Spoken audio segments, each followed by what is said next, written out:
오늘 함께 은혜 나눌 말씀은 요한계시록 2장 8절로 11절까지 말씀입니다. 서머나 교회의 사자에게 편지하라. 처음이며 마지막이요 죽었다가 살아나신 이가 이르시되 내가 내 환난과 궁핍을 알거니와 실상은 내가 부요한 자니라. 자칭 유대인이라 하는 자들의 비방도 알거니와 실상은 유대인이 아니요 사탄의 회당이라. 너는 장차 받을 고난을 두려워하지 말라. 볼지어다 마귀가 장차 너희 가운데에서 몇 사람을 옥에 던져 시험을 받게 하리니 너희가 10일 동안 환난을 받으리라. 내가 죽도록 충성하라. 그리하면 내가 생명의 관을 내게 주리라. 귀 있는 자는 성령이 교회들에게 하시는 말씀을 들을지어다. 이기는 자는 둘째 사망의 해를 받지 아니하리라. 찬양대의 찬양도, 할렐루야 성가대 찬양도 모두 감사드립니다. 오늘 제가 결단 찬송으로 지금 할렐루야 성가대가 하신 그 찬송과 오늘 369장 두 찬송 중에서 제가 고심을 했었거든요. 근데 두 가지 다를 올려드릴 수 있어서 정말 감사하고 감사합니다. 우리 인생에는 도저히 감당할 수 없는 무게 앞에 무릎을 꿇게 되는 순간이 있습니다. 저에게는 5살 난 딸아이의 백혈병 판정 소식을 받을 때 그랬습니다. 당시 저는 거짓이 들어갈까 두려움을 갖고 하나님께 서원했습니다. 이 아이를 살려주신다면 제 생명이 다하는 날까지 죽도록 충성하겠습니다. 그때 제가 고백한 죽도록 하겠다 했던 충성은 자식을 살리고 싶은 부모의 처절한 몸부림이었습니다. 그러나 시간이 흐른 뒤 저는 한 가지 진실을 깨달았습니다. 충성이라는 것은 나의 의지를 쥐어짜는 것이 아니라 어떤 상황에서도 변치 않으시는 하나님의 신실함 아래 나의 삶을 두는 것이었습니다. 결국 충성은 관계의 문제였던 것입니다. 오늘 본문에서 주님은 바로 그 충성을 죽음의 위기 속에 있는 교회에게 말씀하십니다.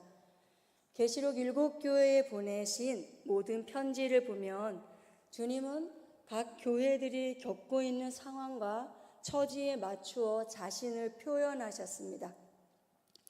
서머나 교회의 사자에게 편지하라. 처음이며 마지막이요 죽었다가 살아나신 이가 이르시되, 죽었다가 살아나신 이라는 표현은 얼마 전 부활절을 지난 우리에게 더욱 의미 있게 다가옵니다. 그렇다면 이렇게 인사하신 특별한 이유가 있으셨을까요? 서머나는 주전 1200년경의 도시로 실제 300년 동안 지도에서 사라졌었던 죽은 도시였습니다. 그러나 섭리 속에 도시는 다시 세워집니다. 주님은 바로 그 죽음과 부활의 역사를 누구보다도 잘 아는 서머나 성도들에게 나도 너희처럼 죽었다가 살아났다고 손을 내미는 것입니다. 그들은 죽었다가 다시 살아났다는 말을 누구보다도 잘 이해합니다. 내가 내 환난과 궁핍을 알거니와 전지전능하신 분께서 서머나 교회가 겪는 환난과 궁핍을 안다고 하시는 것은 낯설지 않습니다. 궁핍은 프로토케이아로 단순히 조금 가난한 것이 아니라 먹을 것이 없어서 남에게 전적으로 구걸해야 하는 절대 빈곤, 즉 거지의 상태입니다. 서머나 교회 성도들이 겪은 가난은 그들이 게으르고 나태했기 때문이 아닙니다. 예수 그리스도를 주라 고백하기 위해 기꺼이 자신의 생업을 포기한 결과였습니다. 당시 길드라고 하는 상인 조합에서 쫓겨나고 시장에서 물건조차 살 수 없는 경제적 사형 선고를 받은 것입니다. 서머나의 주교였던 폴리갑의 순교 기록을 보면 당시 성도들이 직업을 잃고 재산을 물수당하면서도 신앙을 지켰던 처절한 기록들이 남아 있습니다. 그런데 주님은 그 처절한 결핍 위에 전혀 다른 단어를 덮어 쓰십니다. 그들의 입장에서 전혀 공감되지 않는 선언입니다. 뭐냐면 실상은 내가 부요한 자니라. 부요는 플루시오스입니다. 이것은 그릇에 담긴 물이 넘쳐 흐르는 상태, 즉 세상의 모든 자원을 소유하고도 남음이 있는 충만한 부유함을 뜻합니다. 그러니까 부자 정도가 아니라 재벌이라는 겁니다. 재벌. 세상은 그들을 보고 푸토케이아, 거지라고 하지만 만물의 주인이신 주님은 그들에게 플루시오스, 재벌이라 하시는 것입니다. 주님은 그들의 현실을 부정하지 않으셨습니다. 그러나 그 현실을 다르게 해석하셨습니다. 성도의 삶은 결국 해석의 싸움입니다. 세상이 매기는 저 긴밀한의 몸값, 예를 들면 저의 연봉, 제가 살고 있는 집의 평수, 그리고 통장 잔고를 보면 저는 푸토케이아, 거지일 수 있습니다. 하지만 하나님의 해석은 저는 예수 그리스도의 목숨값으로 얻은 존재로 제 안에는 예수 그리스도라는 보화가 있기 때문에 가장 비싼 부요, 프루시오스, 재벌입니다. 요한계시록 2장 10절을 보겠습니다. 너는 장차받을 고난을 두려워하지 말라. 볼지어다 마귀가 장차 너희 가운데에서 몇 사람을 옥에 던져 시험을 받게 하리니 너희가 10일 동안 환난을 받으리라. 내가 죽도록 충성하라. 그리하면 내가 생명의 관을 내게 주리라. 말씀을 보면 그러니 너는 장차 받을 고난을 두려워하지 말라. 10일 동안, 이것은 24시간을 10번에서 열흘이라는 문자적 물리적 의미가 아니라 한시적이라는 것으로 끝이 있다는 말씀입니다. 지나간다. 이 상황이 영원하지 않다는 것입니다. 내가 죽도록 충성하라. 그리하면 내가 생명의 관을 내게 주리라. 제가 오해했듯이 교회에 몸이 부서져라, 영혼을 갈아 넣어서 봉사, 헌신하라는 메시지가 아닙니다. 군대식 복종이나 맹목의 열심도 아닙니다. 신약 성경에서 충성으로 번역된 단어는 피스토스입니다. 이 단어는 믿음을 뜻하는 피스티스와 뿌리가 같습니다. 이는 단순히 일을 열심히 하는 것이 아니라 믿을 만한 상태를 의미합니다. 즉 주인이 보기에 너는 참 믿음직하구나 하고 느낄 만큼 그 관계가 단단한 상태입니다. 이 단어의 뿌리는 설득하다라는 뜻의 페이토입니다. 즉 하나님의 사랑에 완전히 설득당해서 누가 강제하지 않아도 그분을 신뢰하며 자리를 지키는 모습입니다. 구약의 개념을 보면 그 의미가 더 풍성해집니다. 이는 히브리어 에무나로 우리가 기도 끝에 하는 아멘과 어원이 같습니다. 충성은 무엇을 많이 하는 것보다 하나님과의 관계 속에서 그분이 신뢰할 만한 사람으로 머물러 있는 것이 본질입니다. 죽도록이라는 것은 죽을 힘을 다하라는 독촉이 아니라 내 생명이 다하는 순간까지 그 신뢰의 관계를 놓지 말고 그 속에 머물러 있어라고 하는 권면입니다. 서머나 성도들에게 너희의 목숨을 앗아가는 박해 앞에서도 예수에 대한 너희의 신뢰를 포기하지 말라는 뜻이었습니다. 한마디로 이는 마지막 호흡의 순간까지 신실한 믿음으로 살아가는 삶의 태도입니다. 그런데 우리가 이렇게 믿음을 지킨다는 것은 쉬운 일이 아닙니다. 고난 속에서 하나님을 신뢰한다는 것은 어렵고도 또 어렵습니다. 전 어렵더라고요. 매일 매 순간 흔들렸습니다. 지금도 흔들립니다. 그래서 성경은 우리에게 한 분을 보여주십니다. 우리를 체휼하시는 우리의 대제사장 예수 그리스도입니다.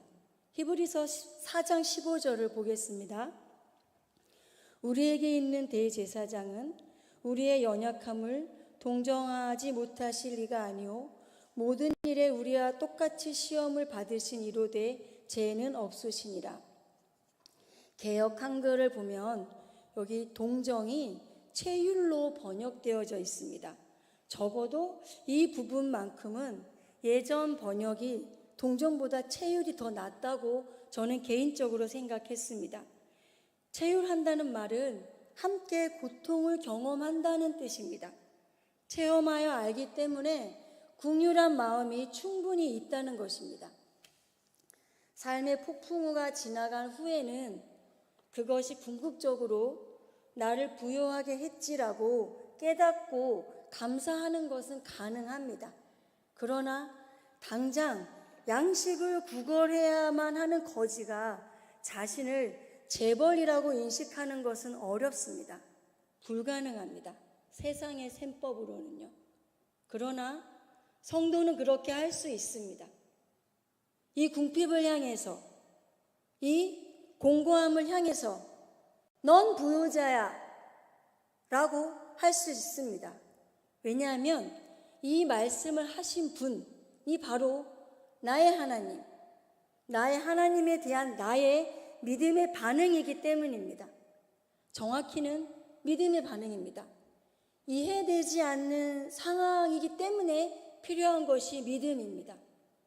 아들 예수를 내어놓으시면서 나를 살리신 하나님이시라는 것을 신뢰한다면 이렇게 나의 삶을 향해서 내 공고와 궁핍을 향해서 너는 부요자라고 말할 수 있습니다.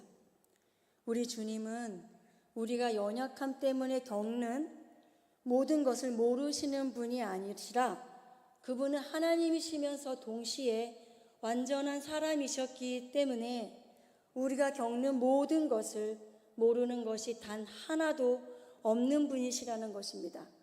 그러니까 하나님께는 거짓말할 수가 없고 그럴 이유도 그럴 필요도 없습니다.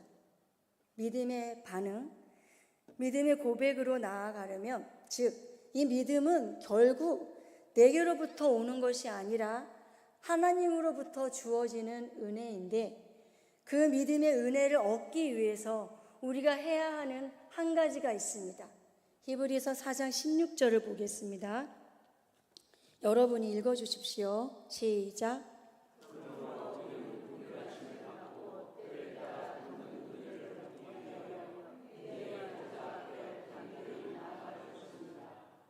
네, 아멘.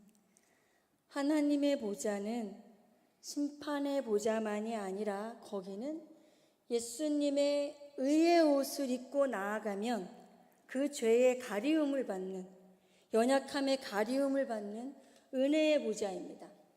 여러분, 세상의 것을 기준 삼고 사는 사람들은 세상이 추구하는 것들이 달아지고 없어지면 불안하고 초조하고 그걸 기준으로 사람을 판단하고 무례하게 행동하지만 하나님을 신앙하는 우리 성도는 날마다 하나님이 부어주시는 새 은혜로 살아가는 사람들입니다.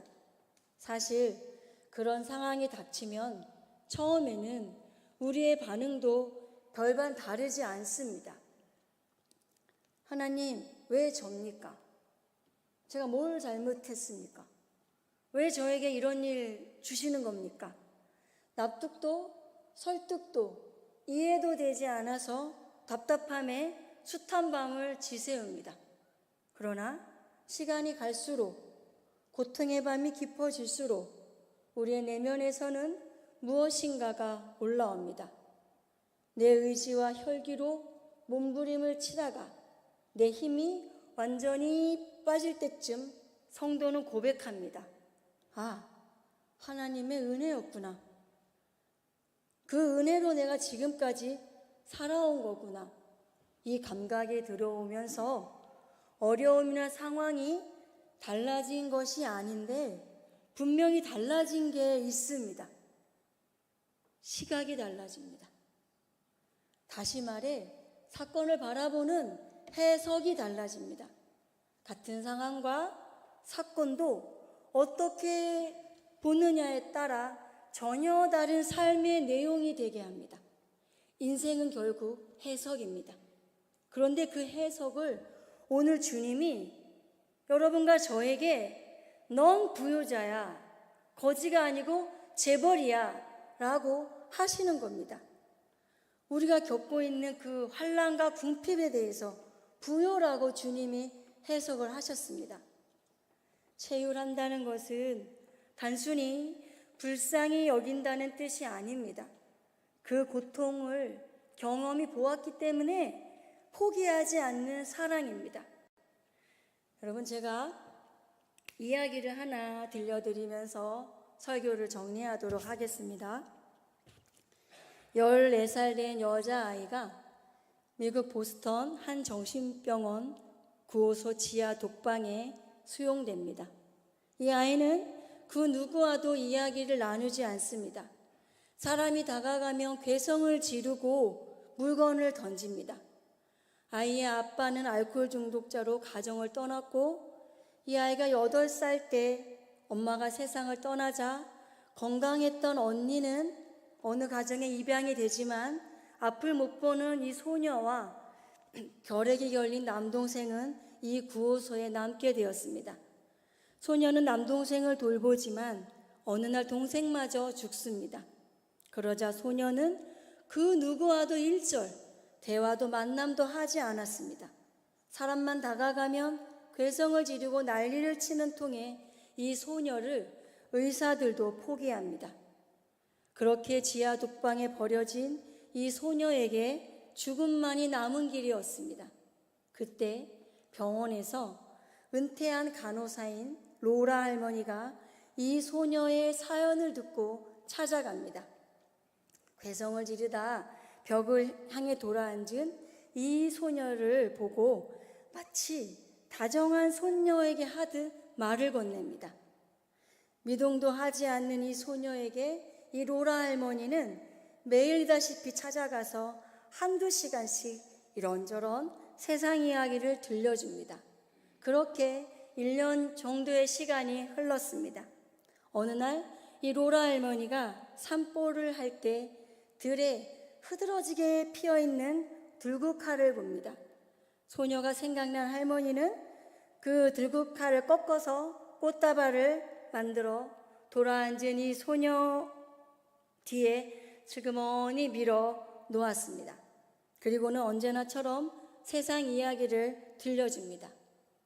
오늘 들에 갔더니 아름다운 들국화가 피어있는 거야. 근데 네 생각이 나서 이 국화를 꺾어왔어. 그때 늘 그렇듯 벽만 쳐다보고 있던 소녀가 이날은 돌아앉으며 입을 떼는 것이었습니다. 내 생각을 다 했어요? 그때부터 소녀와 할머니와의 대화가 시작되고 소녀는 2달 반 만에 병원을 퇴원하고 시각장애인 학교에 입학을 합니다. 그 극적인 수술을 통해 눈을 수술하게 되었고 시력을 회복한 후 그녀가 졸업할 때 전체 학생들을 대상으로 강연을 할 정도로 훌륭한 학생이 됩니다. 그녀가 바로 우리가 잘 아는 헬렌 켈러의 스승 앤 설리반입니다. 이 앤 설리반은 열병으로 2달 반 만에 청력과 시력을 잃어버린 아이, 의사도 포기할 수밖에 없었던, 또 부모도 그 아이를 도울 수 없었던 헬렌 켈러의 그녀의 인생에 아주 큰 빚을 줍니다. 여러 포인트가 있지만 설리반이 자기가 어둠이 어떤 것인지, 어둠의 세계에 산다는 것이 무엇인지 알기 때문에 그 어둠의 시간의 경험과 감각이 무엇인지 온몸으로 체휼했기 때문에 헬렌을 향한 포기할 수 없는 사랑으로 그 훌륭한 헬렌 켈러로 역사 속에서 분명 그녀는 죽었지만 또 저와 여러분이 알다시피 분명 그녀는 죽었지만 분명 살아서 지금도 많은 이들에게 소망을 주는 사람이 되게 하지 않았을까요?